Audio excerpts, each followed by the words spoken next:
অনেক কষ্ট করে মেয়েরা মানুষ হয়েছে, ছেলে মেয়ে অনেক কষ্ট করে মানুষ হয়েছে। আমরা এই যে ঢাকা ভাড়া আছিলাম, মেয়েরা মেয়ে এমপি কিন্তু মায়ের পেটে খাবার নেই, এটা আপনারা শুনেছেন?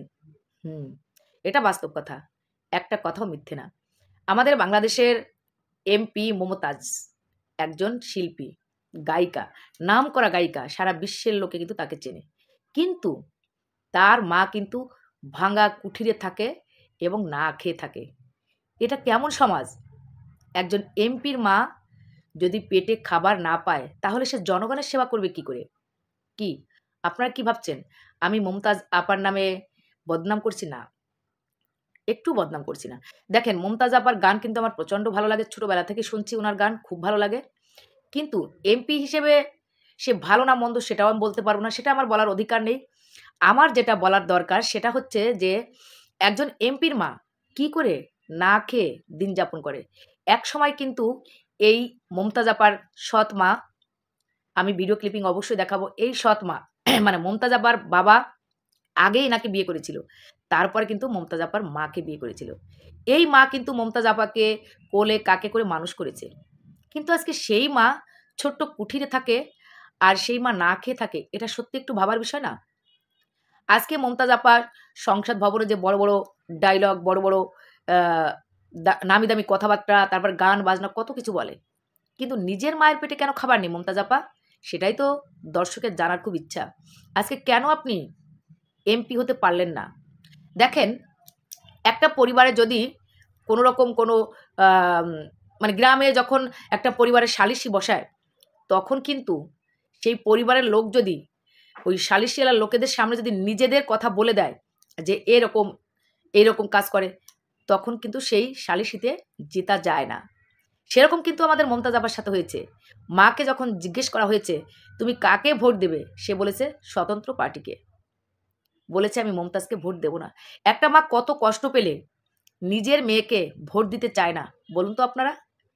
আজকে হয়তো সেই মায়ের অভিশাপে মমতাজ আপা জিততে পারেনি, মমতাজ আপা জিততে পারেনি। আজকে যদি একটুখানি জনগণের সেবা করার সাথে সাথে যদি মায়ের সেবাটা করত, তাহলে হয়তোবা মায়ের আশীর্বাদে আবারও তিনি কিন্তু এমপি হতে পারত। এই সমাজের লোকেরা কিন্তু বাহির দিয়ে দেখায় আমি কত ভালো মানুষ, কত সেবা যত্ন করি মানুষকে, কিন্তু নিজের ঘরে সেবা যত্ন করে না, সেটা কয়জনে দেখে বলুন?